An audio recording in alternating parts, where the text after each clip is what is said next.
जानते हो कपड़ों का सबसे महंगा ब्रांड कौन सा है? इंडियन आर्मी की वर्दी। देश के गद्दारों को ऊपर वाला भले ही माफ कर दे, लेकिन एक फौजी किसी भी कीमत पे, यहां तक कि अपनी जान की कीमत पे भी उसको कभी माफ नहीं कर सकता। करोड़ों कमाने वाले भी ये वर्दी नहीं कमा सकते। दुनिया के जो बड़े बड़े करोड़पति अरबपति बन के बैठे हैं ना, जो जिनको आप टीवी पर सिनेमा में हीरो बने हुए देखते हो, वो भी नहीं है उस वर्दी को कमाने के लायक। क्योंकि वो वर्दी भाई पैसों से नहीं मिलती, वो पैसे में नहीं बिकती। अगर पैसों में बिकती तो हर कोई पहन के घूमता और अपने आप को फौजी बोलता। उस वर्दी को अगर कमाना है ना, तो पैसा नहीं चाहिए, पैसा नहीं बनाना उसके लिए, उसके लायक बनना है।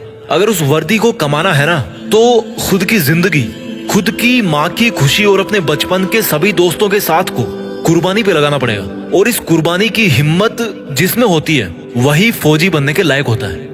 अगर इस वर्दी को कमाना है ना, तो खुद को हर मोह माया से बाहर निकालकर आग में तपाना है। कितना बड़ा दिल होता है उस माँ का जिसका बेटा या बेटी डिफेंस में होते हैं। कुछ पंक्तियां बोलना चाहता हूं मैं उन सब खुश नसीब और हिम्मत वाले युवाओं के लिए जो अपने आप को उस वर्दी में देखना चाहते हैं कि ये आग जलती है तो जलने दे, ये आग जलती है तो जलने दे, माँ अब मुझे तू फौजी बनने दे। जाना है उस जगह, जाना है उस जगह जहां सुना है मन के मौजी बसते हैं। जाना है उस जगह जहां सुना है मन के मौजी बसते हैं। बहुत देख लिए दुनिया, चल अब फौजी बनते हैं। बहुत जीली नाकाम जिंदगी, चल अब देश के लिए कुछ काम करते हैं। फर्जी के रिश्तों में जिंदगी बर्बाद कर डाली, चल अब जिंदगी देश के नाम करते हैं। अब फौजी बनते हैं। ये सरहदें पुकारती मुझको है, ये आतंक की बदबू ललकारती मुझको है। जब लिपट जाऊं तिरंगे में तो मुझे आबाद कहना, जब लिपट जाऊं तिरंगे में तो मुझे आबाद कहना। मेरी माँ पल्लू में छिपी हंसी तेरी बहुत प्यारी है, मेरी माँ पल्लू में छिपी तेरी हंसी बहुत प्यारी है। जब लिपट जाऊं तिरंगे में तो मुझे आबाद कहना, मेरी माँ पल्लू में छिपी हंसी तेरी बहुत प्यारी है। इसलिए मुस्कुराते हुए अपने लाल को गुड बाय कहना।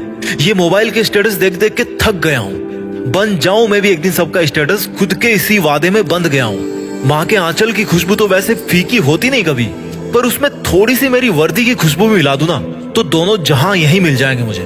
और अगली दो लाइन उन लोगों के लिए बोलना चाहता हूँ जिनको लगता है कि बॉयफ्रेंड गर्लफ्रेंड के अलावा इस दुनिया में कुछ होता ही नहीं है। तो भाई कान खोल कर सुनो मेरी बात। बेवफाओं की इस दुनिया में हम कभी वफा ढूंढते थे। ये एक फौजी की तरफ से लाइंस आपके लिए कि बेवफाओं की इस दुनिया में हम कभी वफा ढूंढते थे।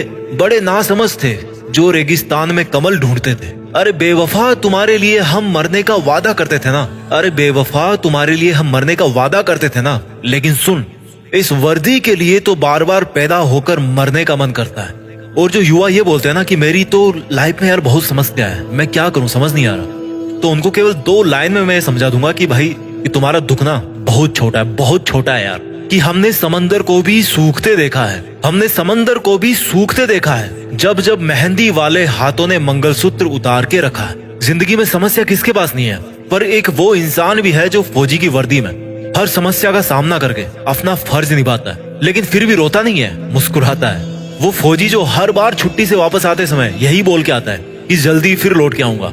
लेकिन ये किसी को नहीं पता होता, उसको खुद को भी नहीं पता होता कि वो फिर जल्दी कब आने वाला है ना हिम्मत, है ना हिम्मत।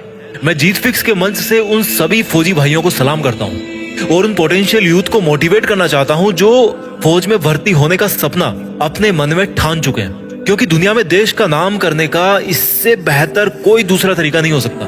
मैं सैल्यूट मारता हूँ फौजियों को जो एकमात्र रियल हीरो है इस कंट्री के। फौजी एक तरह के हीरो नहीं है, वो एकमात्र रियल हीरो है। सैल्यूट। जय हिंद, वंदे मातरम।